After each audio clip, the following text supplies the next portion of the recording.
Gadis berusia 25 tahun ini juga punya pengalaman lucu ketika berburu koleksinya. Yang paling lucu sebenarnya waktu aku beli sapi ini sama sapi ini. Waktu itu jadi aku lagi di Kuala Lumpur ya.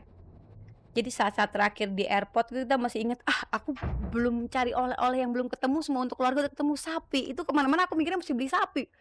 Akhirnya aku beli sapi. Tapi aku lupa kalau tentenganku itu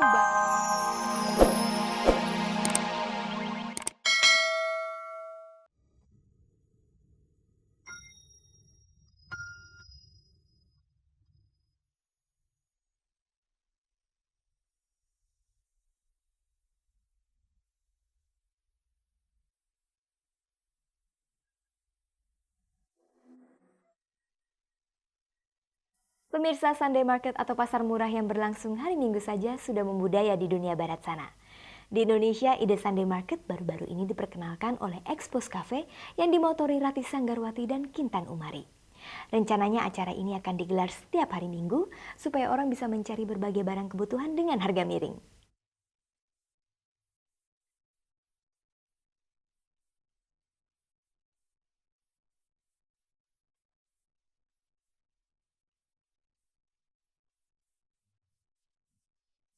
Kegiatan perdana Sunday Market ini dibuka Minggu 13 September oleh Poppy Hayono Isman.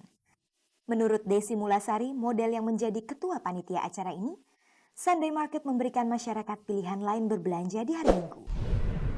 Ketika ditemui Iskandar Syah dan Farul Wardi dari Cek dan Dicek, Desi berharap acara ini bisa memberikan suasana santai berbelanja aneka kebutuhan, termasuk barang-barang bekas yang dijual murah. Sunday Market yang diselenggarakan oleh Expos Cafe ini juga akan menyumbangkan 30% dari hasil penjualan ke panti-panti asuhan.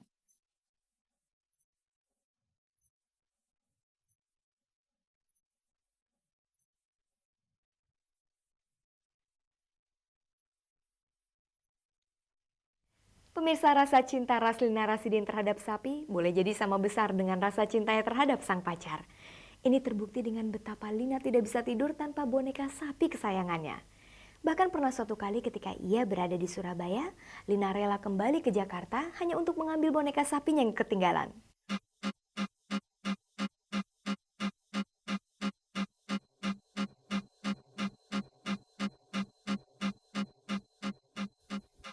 Selain sibuk dengan kegiatan pemotretan dan syuting sinetron, Raslina Rasidin juga sibuk memburu pernak-pernik bernuansa sapi.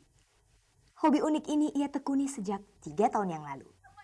Koleksinya kini berjumlah sekitar 135 buah, terdiri dari boneka, gantungan kunci, gelas, jam, kartu ucapan, dan mainan.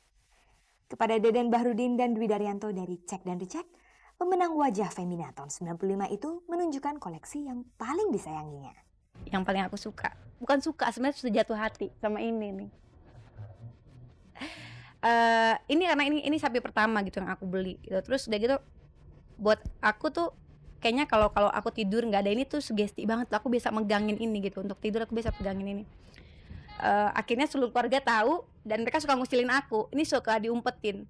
Pernah sekali aku lagi show ke Surabaya, sapinya ketinggalan. Aku balik lagi ke Surabaya untuk ambil sapi ini. Ngabisin tiket pesawat sih sebenarnya ya. Tapi gimana? Udah suka soalnya. Gadis berusia 25 tahun ini juga punya pengalaman lucu ketika berburu koleksinya. Yang paling lucu sebenarnya waktu aku beli sapi ini sama sapi ini.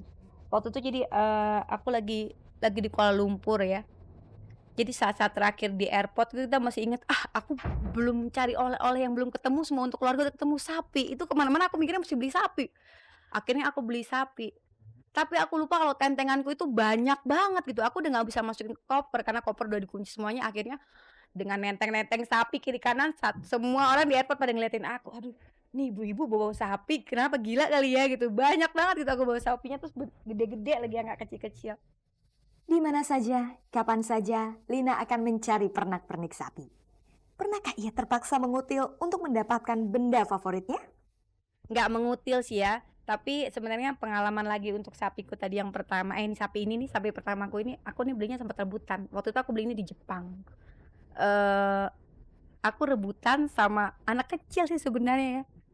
Biasanya aku paling sayang sama anak kecil tuh ya, nggak pernah ngotot gitu sama anak kecil. Cuma aku ngotot banget mau beli ini, nggak tahu kenapa. Sampai akhirnya itu anak nangis. Tapi akhirnya aku yang beli. Menurut Lina, koleksinya ini bukan sekedar untuk dipajang dan memuaskan hatinya saja. Lina yang bermain di sinetron Air Mata Ibu itu punya misi lain. Pengen banget sih ya, pasti akan terus, mungkin juga kalau nanti aku udah married, udah punya anak, ada kenang-kenangan mungkin bisa diwariskan. Ini warisan ibu, warisannya bukan harta, sapi. Benda apa lagi yang masih ingin dikoleksi Raslina? Wah, kalau ditanya soal terpuaskan, nggak bakal puas-puas gitu.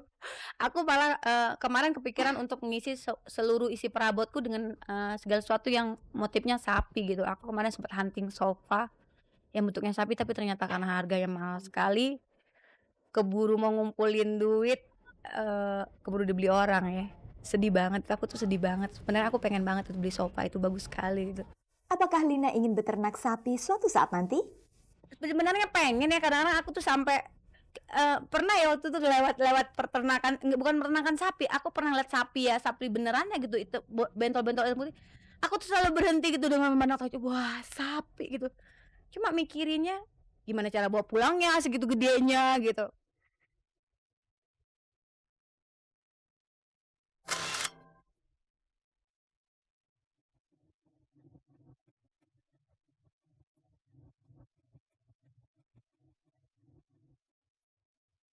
Pemirsa, saat ini mungkin merupakan ujian terberat buat Presiden Habibie. Di tengah kompleksnya berbagai permasalahan negeri ini, Presiden Habibie harus menghadapi kecaman dan protes yang menuntut pengunduran dirinya. Apa yang sebaiknya harus dilakukan Presiden Habibie? Lengser ke Prabon atau maju terus pantang mundur? Ikuti komentar dan saran para selebriti kita.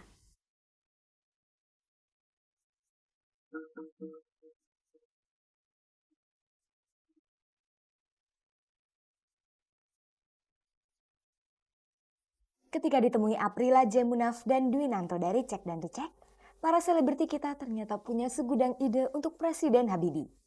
Hampir 4 bulan, mantan Menristek ini menjabat sebagai presiden. Banyak sekali problema yang dihadapi negeri kita. Sebagai pemimpin Indonesia, sebaiknya inilah yang dilakukan Presiden Habibie menurut versi para selebriti kita. Pertama, karena sembako kurang, gue impor, ya kan? Prioritas pertama sembako. Kalau perut kenyang, mudah-mudahan otak dingin. Pertama. Yang kedua, gue minta kepada tetangga dengan semangat ASEAN misalnya, karena kita dalam keadaan kayak begini, yuk kita arisan. Arisan, siapa yang dapat narik arisan, dapat pinjaman yang paling banyak gitu loh ya, untuk kesejahteraan. Jadi sistem kerjasama ASEAN. Yang ketiga nih yang paling penting, gue minta kepada seluruh pejabat Indonesia nih, jangan naik mobil-mobil mewah deh, ya mobilnya tuker gitu. Jadi supaya dana tersebut buat nutupin kita punya utang ke luar negeri. Pertama-tama mungkin yang nomor satu yang akan dilakukan yaitu konsolidasi ya. Konsolidasi itu artinya baik dari pemerintah juga dengan rakyat gitu. Itu nomor satu ya. Nomor duanya yang saya rasa adalah memberi contoh gitu. Soalnya kalau menurut saya itu pemerintah dengan rakyat itu seperti orang tua dengan anak.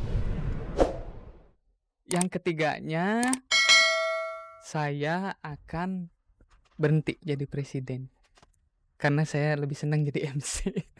Balik lagi jadi MC, jadi main ini apa namanya, komedi lagi gitu.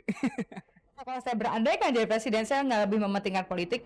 Ini menurut saya ya, orang awam, karena saya orang awam, saya nggak lebih mementingkan politik, tapi saya lebih mementingkan perut orang-orang yang sedang kelaparan. Gimana, jangan politik, semua ngomong serba politik. Sementara orang pada kelaparan aja gitu di mana-mana. Orang semua sembako pada naik, gimana sih gitu kan? Akhir-akhir ini muncul berbagai aksi demonstrasi yang menuntut pengunduran diri Presiden Habibie. Apakah ia harus mundur atau maju terus pantang mundur? Kalau memang saya jadi Habibie sekarang, saya akan mempertahankan sisa jabatan saya. Walaupun itu tidak banyak memperbaiki gitu. Paling tidak dia sudah berusaha gitu. Suka atau tidak suka, ada pro atau kontra gitu terhadap diri saya kalau memang saya seperti dia sekarang ini. Saya tidak peduli. Yang penting sekarang saya rasa diri saya baik, dia rasa dirinya dia baik, jalankan. Kalau memang itu untuk keuntungan dan kemakmuran kesejahteraan seluruh rakyat Indonesia, jalankan. Kalau saya sebagai dia, ya saya tetap akan menjalankan diri. Masalah terpilih atau tidaknya kan itu tergantung rakyatnya kan, bagaimana suka atau tidak. Kalau memang dia terpilih lagi rakyatnya tidak setuju, bubar. Sekarang kita nuntut ganti presiden, ganti. Tapi kalau MPR-nya wakil-wakil kita masih seperti itu kan percuma juga. Jadi pemilu dulu. Sekarang kan reformasi dong masih kan, menuju perbaikan. Wakil-wakilnya benar-benar mewakili segala macam. Nah baru kita milih presiden. Sekarang ya kasih waktu lah Pak Habibie menjadi presiden. Sekarang kalau memang dia di demo untuk mundur, nah itu siapa yang mau ganti? Itu siapa? Saya. Nggak mungkin dong saya, ya kan? Jeremy Thomas. Nggak mungkin dong, nanti negara tambah kacau kalau Jeremy Thomas jadi presiden. Jadi ya dia sebenarnya mundur bisa aja ya kan. Cuma kan mungkin dia juga mementingkan keperluan orang juga. Ntar kalau dia mundur siapa jadi pengganti dia? Negara ini tambah kacau.